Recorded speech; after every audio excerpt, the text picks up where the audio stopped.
early. It's wonderful to have all of you here. We are expecting around 500 people for this year's conference in Philadelphia. So there will be many people for you to connect with from around the country and from various different countries, including Canada, Norway, and Australia. So welcome.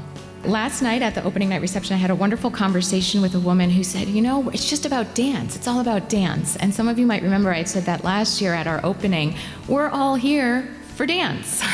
That's our really awesome common denominator. And that's what we're here to celebrate, to understand. How do we manage it? How do we run it? How do we give it more attention? So recognizing that we have this wonderful art form in common, and it's a wonderful art form that can be a tool as well through our learning.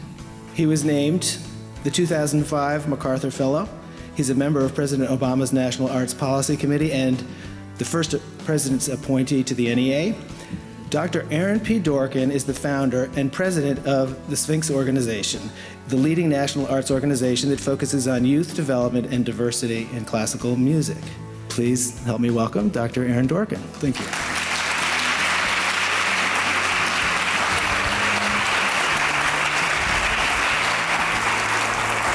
So if today I'm to not only share with you the work that we do, but also provide some background for why this work that we do is so critically important and what the issues are of overcoming the challenges of achieving diversity in the arts, then we must have some context in which to present those ideas, a sense of where are we at now, where do we want to move from here. And these slides that I'm going to utilize reference classical music. And the reason for that is that unfortunately most of our other disciplines, including dance, don't track this information. So we see there are similar and sometimes lesser numbers in many of the other art forms, but at least the numbers that we have in classical music at least give a sense for us of what I like to refer to as the state of the field. So we see, of course, with blacks and Latinos, dramatic underrepresentation. And one of the questions that people have often asked me is they say, oh, well, Sphinx is focused on diversity. Why do you not focus on Asian Americans, say, with your national competition that we have? And that's because our goal is to build diversity. I never looked at, when I founded Sphinx, as it being an affirmative action mechanism. I did not want to have a program that was designed to uplift a specific cultural group or underrepresented group. I wanted to build diversity in an art form that I felt passionately about, both for reasons of community, for society, but most of all what drove me was my art form.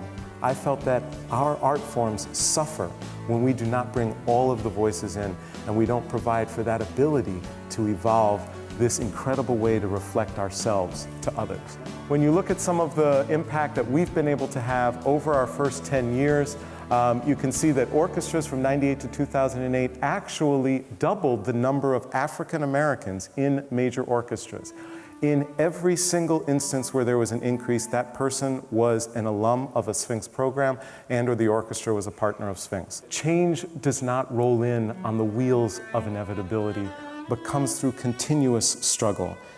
And history will have to record that the greatest tragedy of this period was not the strident clamor of the bad people, but the appalling silence of the good people. And our lives begin to end the day we become silent about things that matter. And I submit to all of you that this work in diversity across all of our disciplines in the arts matters.